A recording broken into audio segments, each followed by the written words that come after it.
This is Real Talk, the Customer Insights Show with Jenn Vogel. Join Jenn and her guests for this live discussion around topics that will help you understand your customers better. Also available on podcast channels. This live stream is presented to you by Vox Pop Me, the leader in video research. Here's today's live conversation. Hello, insights professionals, marketers, and everyone who wants to understand their customers better. Thank you for joining me for another episode of Real Talk, the Customer Insights Show. We're live on LinkedIn, Twitter, and YouTube, and the podcast version will be available on podcast channels soon. Today, I am excited to chat with Maher Beltaifa of Faurecia. Maher won a Viddy this year for his video survey work to understand the future of communications and how people want to communicate in their cars. He found out he won through a FaceTime call with Vox Pop Me CEO Dave Carruthers. Let's check it out. Maher, hey, it's Dave from Vox Pop Me. How you doing? I'm good, thanks. How are you, Dave? Yeah, not doing too bad, not too bad. Just a quick call. I got some great news. As you probably know, you were nominated for one of our video awards for Video Product Innovation Testing Award. Yeah. And fantastic news, you actually won in our vote. So you're the winner of this year's award. Yeah, wow, awesome. That's great. Wow, I'm glad to hear that. Yeah, awesome. Congratulations. You're obviously nominated by Sam on our team, and he was telling me a little bit about the work that you were kind of doing with the Sense Control and Commands project. Maybe you could share a little bit more about that.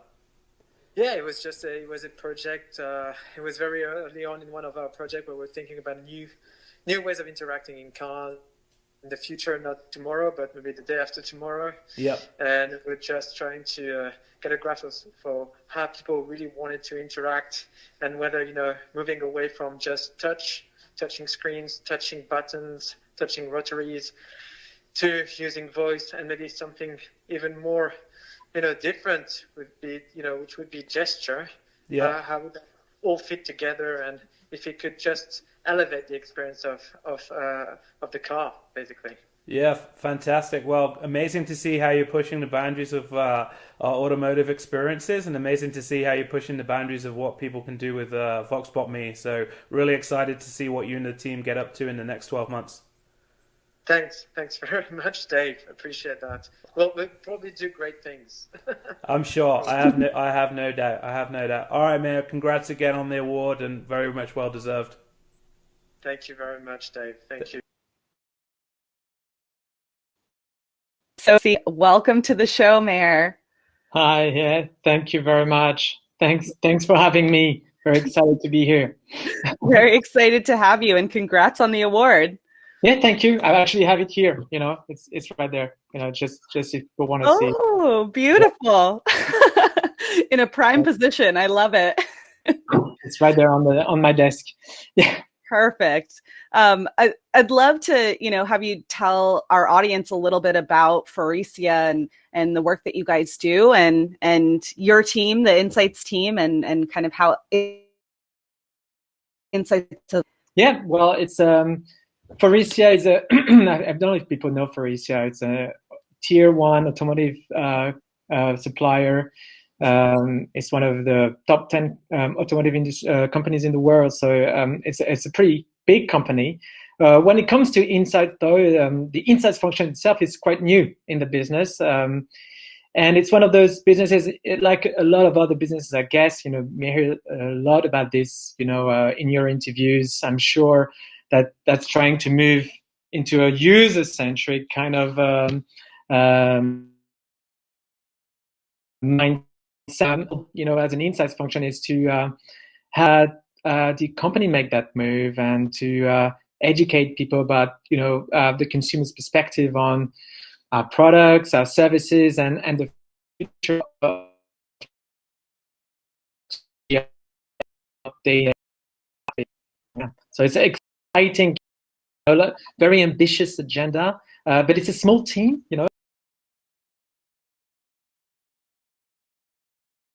We're starting, with a lot of humility, doing the best of what that we can with what we have. But it's a very exciting journey, and it's getting bigger, every single day.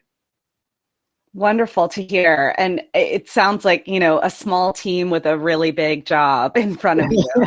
Yeah, I'm sure a lot of people can relate to that. I'm sure, for sure. And we do have those conversations quite a bit about being more user-centric, customer-centric, people-centric, and how important that is to companies, especially product-driven companies, in, moving towards developing products that are really with the consumer, the customer, the user in mind, as opposed to, hey, we've got this cool technology, or we have a really great product that we think everyone will love.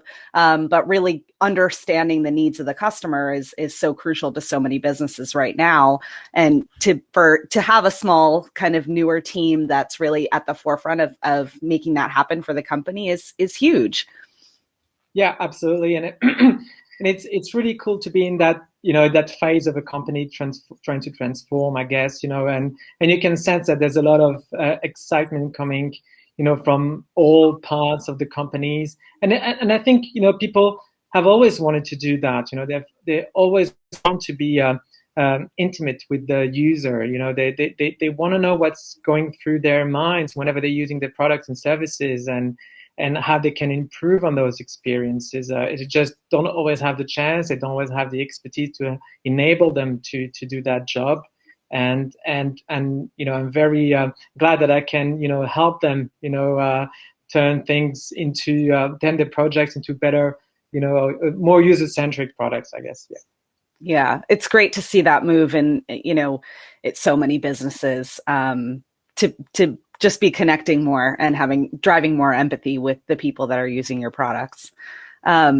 So, tell us a little bit about the work that you were doing that won you that Viddy award. I know you mentioned it a little bit on the FaceTime call with Dave, but I'd love to hear more about that initiative. Yes, on the video call with Dave, where I had less hair and a mask. So no, you can't prove that it was me, so I can tell a whole different story now. Yeah, so it's as every, I guess, project, it started with a gut feel, I guess, and a product in mind. Now people wanted to say, okay, everyone in the car interacted. We all have interactions in our car. We have so many of them, and even the people from engineering, they knew that there's just too much happening, and we want to make that more seamless. Want to make it feel more interactive.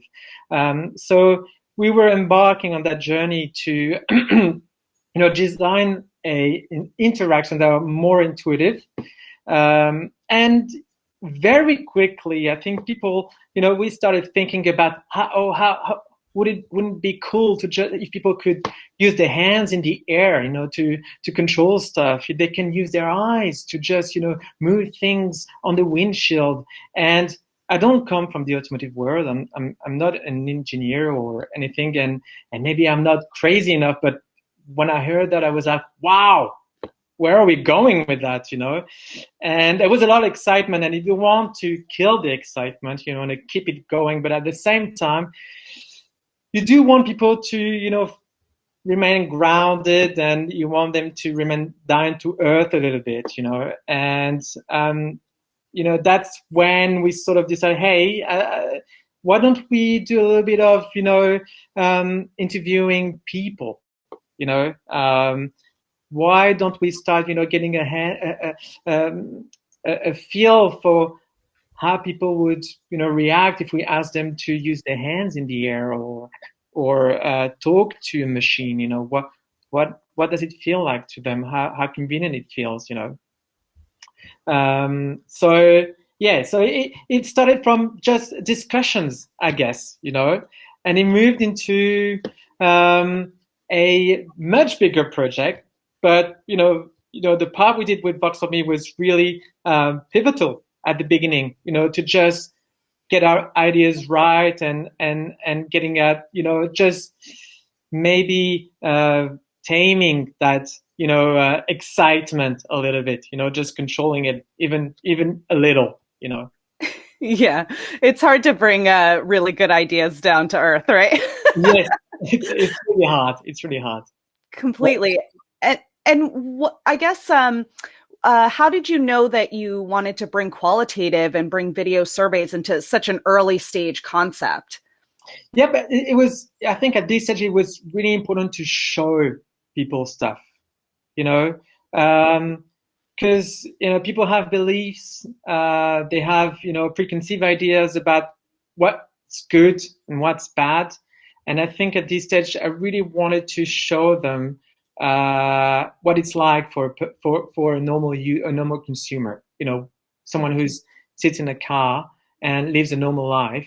And that's not someone who works in a at Faurecia, basically, So, and that's why we decided to do video feedback at this stage, So kind of debunking some ideas, demystifying, some of the thoughts, That's what it was about. Because it was very, very early stage. So that's all I needed to do, and it did the job, Whatever we did, whatever we showed them, they said, "Oh, right." You get that kind of reactions. Okay, maybe we went a step too far, but I mean, we're not saying it's a bad idea, but now we need to take a step-by-step sort of approach, and not get too far ahead of ourselves. Basically, yeah.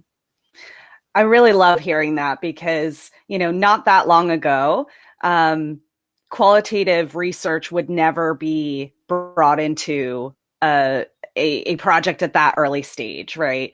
It because of the resources that it would require and the cost and the time, you just would never do qualitative research on an early stage ideation. And so to hear how it's being brought in using new technology and helping to frame and iterate that product and that innovation from the very beginning is really exciting to me. It's really like the future of how the research industry is evolving. And we hear a lot about agile quantitative and agile qualitative research. And it's not just about it being fast or cheap. It's about being more iterative. And this is such a great example of that, in my opinion, where, it's just really at the core of the whole innovation life cycle. Yeah, absolutely. I think it's really key to get your ideas in order. I think, it used to be that you start and work on a very long brief, weeks, fine tune and get everyone on board and agree on all the questions you want to ask, and then you send that brief to agencies and they reply to the brief. And before you actually start a project, you need 2 months, and there are times you still need to do that, and there are times but oftentimes very early on, it's good to just get a feel for things, and it also helps. Because it helps put some hypothesis on paper. It helps, maybe actually kill some of the ideas that we have very early on, So it helps with the fine-tuning process. It helps getting people on board, very early on. So it gives a common direction for people who work on this kind of project. And especially when the project is getting big, it's really big, really large, but really broad, like ours was. It really helped giving a common direction to everyone around the table. Yeah. And so I just love how kind of forward thinking the innovation is at Faurecia, and you're looking at the future of interactions in cars, but also keeping in mind that, things are going to be different. How do you go about getting the best data, the best insight on these kind of really innovative projects like this one? Well, I think it's a little bit like you said. We try and follow an iterative process. Okay, so I think there's no. We are traditional. I think we still do a lot of traditional qual, if you like, and we do focus groups, we do in-depth interviews, we do ethnographies, that sort of things. And then we move into quant because we want to get a size of the prize. We want to understand how many people are doing this and who are the people who are really interested and how frequently they will, blah, blah, blah, blah, blah. And then we get to the interesting part, the very exciting part, where we try to ideate, and then we get into a different mode and different mindset where there's workshopping involved, where there's we try and co-create things with consumers. So there's recently we've been using a card game to design different experiences, and it's still related to that project, to try and come up with different ways to interact in the car. So that's a very different way of doing things, and we try to do things a little bit differently, but iteratively. And at Faurecia, the way we've done this, we've kind of anchored consumer intelligence at the front of any project in trying to really understand what's going on, uncovering those pain points that people have and ideating from that. And then we move into a different phase, which is user experience. And that's where we try and design an experience that will actually address those tensions that people have in the cars. For example, in the context of interacting with a screen or interacting with the media and whatnot in a car. And this process is very much iterative, and it's back and forth conversation with the customers. It's user testing, using machine, using interviews, using all possible techniques to just keep that intimacy with the consumer throughout the development process until there's a prototype that we know has been built with the consumer in mind. Yeah. That's incredible that the consumer is really is fitting into every stage. And it sounds like you've got a lot of different methods that you're using to capture that information. Like, how do you decide, like now is the time for a quant, or this is a situation where we need a focus group versus a video survey? Like, how do you determine the best method for the objective that's right in front of you in that moment? Well, a lot of the time it depends what people already know. If I'm talking to people from innovation or people from marketing, it really depends how much they already know, how much they need to know. I mean, not gonna lie as well, it depends how much budget they got, obviously, it's always a big question. So, and if they need to show stuff, if they don't, because if they need to show stuff, if it's about going to a customer at the end of the day and sitting in front of Renault or BMW and saying, hey, we've done our homework and we know what people think and we can actually show you, then, I love to have video feedback for that kind of purpose, but other times if it's about, depth and really deep understanding of how people behave in a car, how they use that kind of service or how they would like to use it in the future. Maybe in that case, we'll suggest a different route, and it really depends on the objective. And yeah, what they already know, I think is oftentimes very important as well. Yeah, that makes a lot of sense. Another thing you mentioned that I want to hear more about is you talked about this idea of, this card game as a research technique. Like, we hear a lot about gamification kind of in theory, but I don't often hear about it in practice. Like, how do you use that technique? Well, I didn't use it, so all the credit goes to the agency who we worked with. Yeah. But yeah, it was. It's really hard when you think about car interactions.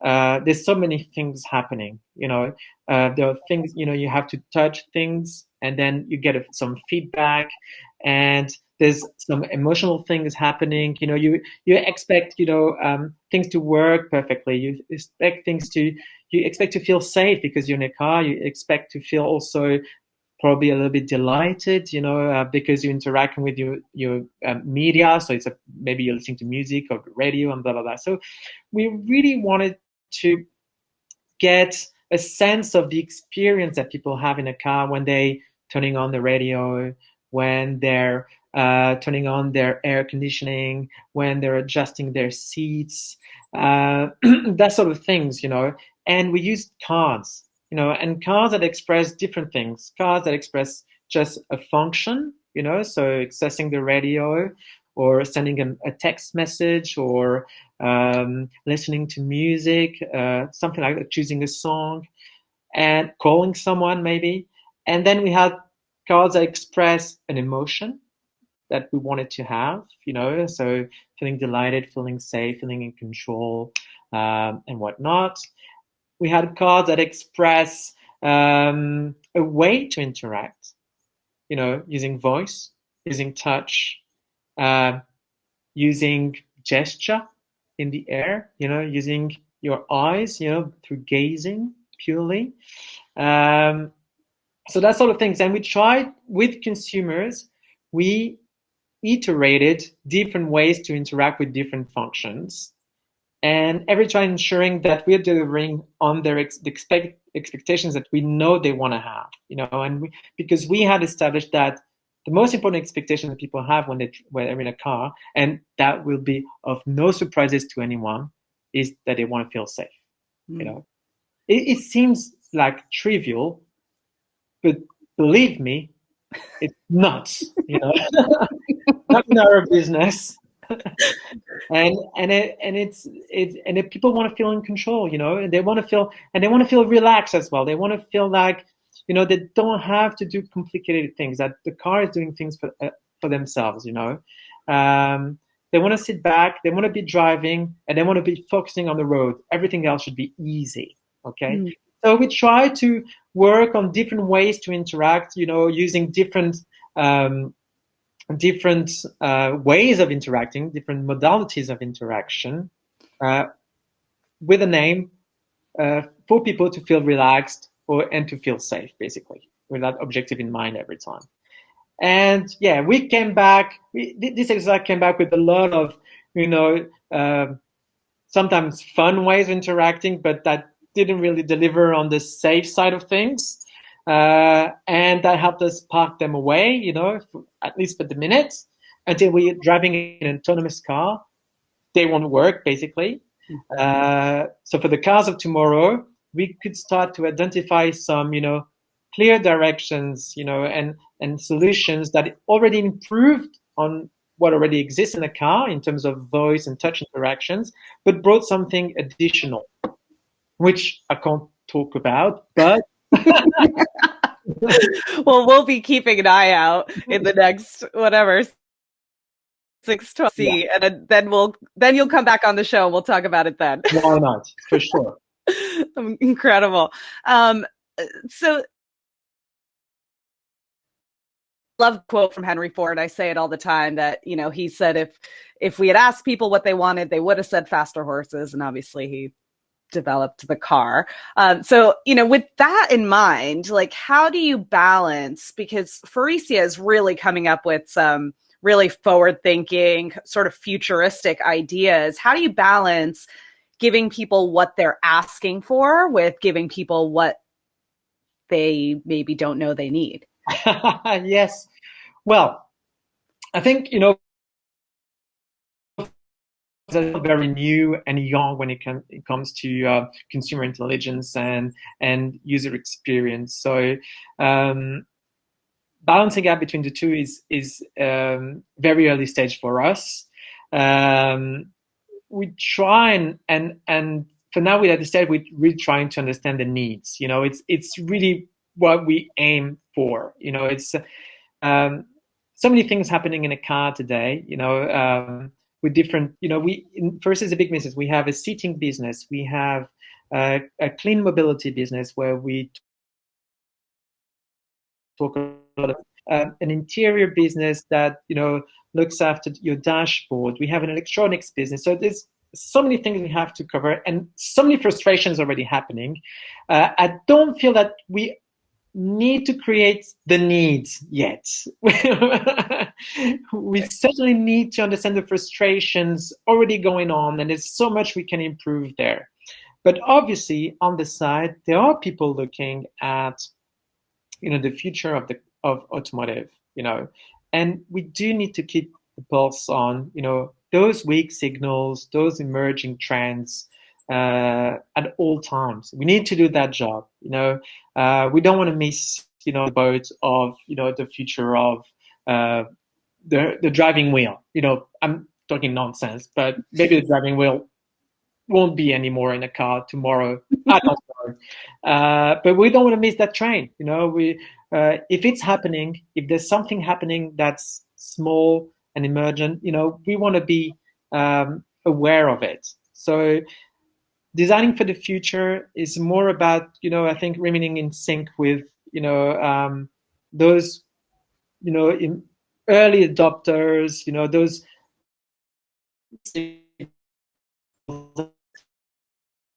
need to do.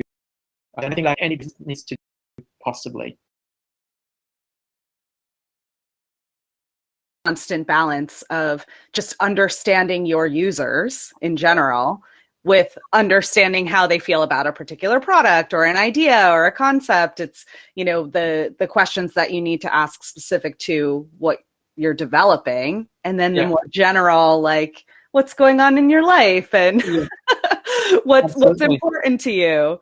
Yeah. And I think a lot of that, to do that second part, there's, for example, ethnography for me is key, getting into people's homes, getting into people's cars, seeing how they behave, if they're doing things that we couldn't think they were doing, because we don't know what people do in their cars or in their homes, and that could spark an idea. That could spark something that, could change the way people, it could change a function, entirely from and rethink it from the ground zero, really. Really getting at home with them. I think that's the level of intimacy that you need to really drive futuristic or forward-thinking innovation. Yeah. I mean, I would argue even I don't know what I do in my car. Like it's so habit. Like you get in, if you had asked me to like write down the steps I take to start my car, like, I mean, it's all just second nature, right? So actually getting in there and seeing what people are doing is probably more accurate than asking them. Honestly. Yeah, absolutely. You get to see, different tribes of people that do different things in their cars. You have people that are enthusiasts about fishing. They could transform the interior of their car, to just, organize for their fishing purposes. You wouldn't imagine that it's like the rear seats are useless, it's just irrelevant, so why bother buying a car with 4 seats then? Just what you need is a car with 2 seats in the front and then a fishing gear in the rear, that's what you need. So you can think that, and that's a very important topic. What's that level of personalization that people need in a car?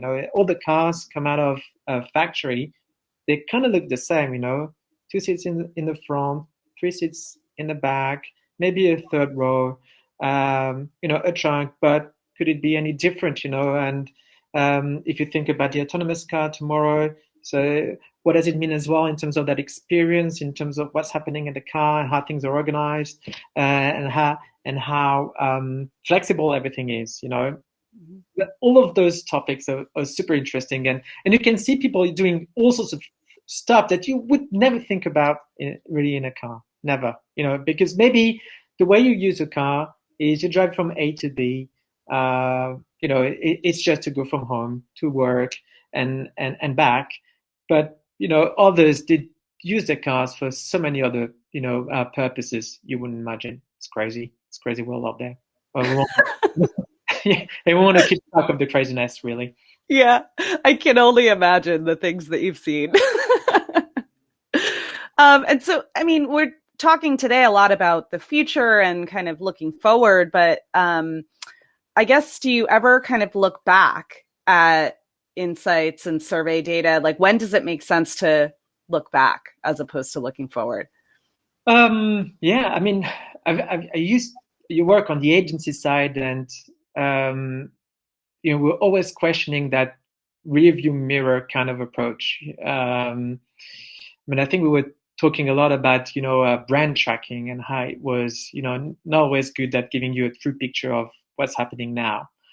But in reality, I think it is important to keep track of past behaviors and knowing a little bit more about the past. Just if you think how people today see the world through generations, and always compare Gen Z, Gen Y, and Gen X's. And, if we could get in the mind, of how those, Gen X and Gen Y were when they were young, having this understanding of the changes happening throughout their lives, that would be super. I don't know what we need to do. I don't know how we could do that, to be honest, but, some reverse psychology, or I don't know, some kind of, deep therapy. I don't know what it is. But we absolutely need to understand what's happening in the past to understand why they're here now. If the frustrations they have now, they come from somewhere. So that's useful. It's difficult to do. I would say I can't say I have seen a lot of research achieving that objective. But I'm interested if you know of anyone who's done it. I'd love to talk to them. But yeah, I absolutely. But I think it goes back to the previous point as well of keeping track of those weak signals, because if you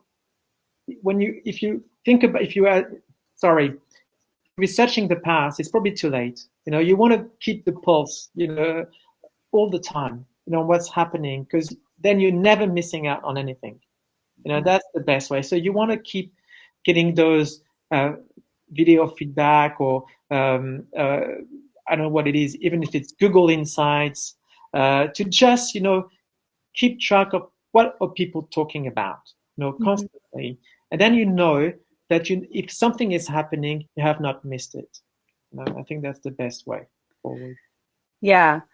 And I think you're right, like the understanding, because people are changing, right? And everything that's important to us changes in a heartbeat. So understanding the right now going forward is so crucial. But I think it's really interesting what you said about understanding kind of where people have come from.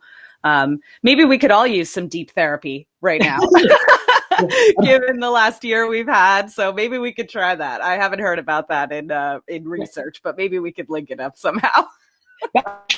If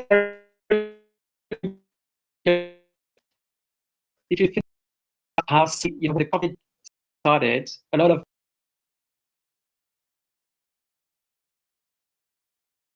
on that, then if we had to look at the past today, we'd be like, well, I'm not sure what's happened. But because we started tracking immediately, and I think you guys did it, and a lot of other agencies did it, then we have that reflection on the past, and we know why people are here now, why people now have decided that they will use their cars less, or they use their car more because they feel safer in a car, because it's a safe haven compared to using the subway or any other public transport.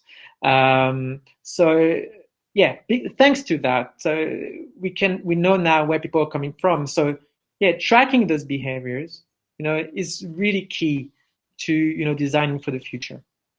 Yeah, that's wonderful. Well, this has been an amazing conversation, and I love hearing about just the work that Faurecia is doing, and, designing for the future is very exciting. I mean,